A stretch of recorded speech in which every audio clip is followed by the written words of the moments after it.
আসসালামু আলাইকুম everyone, Fatema's kitchen থেকে আমি ফাতেমা বলছি। কি অবস্থা সবাই, কেমন আছেন? আশা করি আল্লাহর রহমতে সবাই ভালো আছেন, সুস্থ আছেন।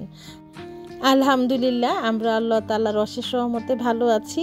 ডেইলি লাইফে নতুন আরেকটি ব্লগে আপনাদের সবাইকে ওয়েলকাম করছি। আর অনেক দিন পরে এসেছি আবার আপনাদের মাঝে একটা ছোট্ট ব্লগ নিয়ে। সকাল থেকে ব্লগটা শুরু করেছি। আর এই ব্লগটা যেহেতু আগেই করা ছিল, শুধু ভয়েস ওভার দিয়ে ব্লগটা আপনাদের সাথে শেয়ার করছি। আশা করি আপনারা সবাই ক্ষমা সুন্দর দৃষ্টিতে নেবেন। আর যেহেতু ব্লগটা করাই ছিল, এর জন্য আর নতুন করে ব্লগ করিনি। এখন সকালবেলা উঠি রুটি বানিয়ে রুটিগুলো একটু ছেঁকে নিয়েছি। আর এই রুটিটা আপনি অনেক 2-3 ঘন্টা পর্যন্ত গরম থাকবে যদি এভাবে নিচে টিস্যু আর উপরে টিস্যু 2-3টা টিস্যু একসাথে করে একদম সাইড দিয়ে এরকম ঢেকে দেন, তাহলে হটপটটা ভিজে আর রুটিটা ভিজে যাবে না। আশা করি এই টিপসটা আপনাদের উপকারে আসবে।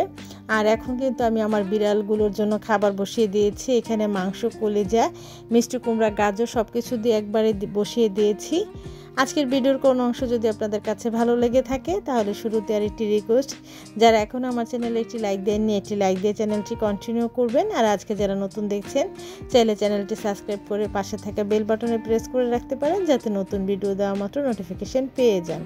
অলরেডি যারা এই কাজটি করেছেন, আপনাদের সকলকে অসংখ্য ধন্যবাদ।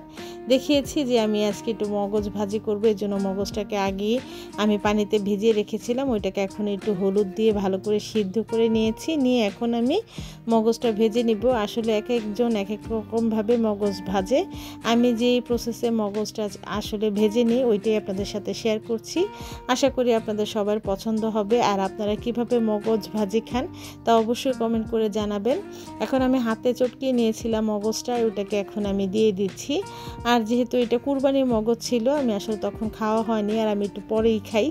এখন এটাকে একটু ভালো করে সব মশলার সাথে আমি একটু মিশিয়ে নিচ্ছি। আর মশলাটাকে কিন্তু খুব ভালো করে কষিয়ে নিয়েছিলাম, যাতে আদা রসুনের গন্ধটা চলে যায়।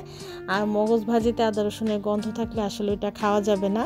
এই জন্য মশলাটাকে যত ভালো করে আপনারা কষাবেন, ততই আর খেতে মজা লাগবে। আর অন্যদিকে বুটের ডাল দিয়ে গরুর মাংস রান্না করে নিয়েছি। এটা অফ ক্যামেরা আমি করে নিয়েছি। এত বড় ভিডিও দিলে আসলে অনেক বড় হয়ে যাবে, তাই ওইটা শেয়ার করিনি। এদিকে কিন্তু কথা বলতে বলতে মগজ ভাজি হয়ে গিয়েছে। এখন যখন তেলটা একদম উপরে চলে আসবে, এই পর্যায়ে আমি ধনেপাতা দিয়ে দিয়েছি, দিয়ে একটু নাড়াচাড়া করে নিচ্ছি।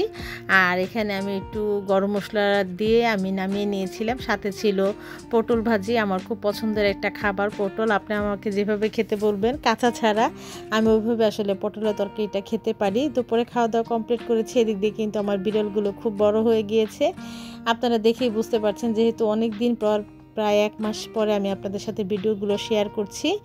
আর এটা এখনকার রিসেন্টলি আমার বিড়ালগুলো যে বড় হয়েছে, সেইটাই একদম মার সমান হয়ে গিয়েছে। 4টা বিড়ালই এখন, একটা দিয়ে দিয়েছি এর মধ্যে।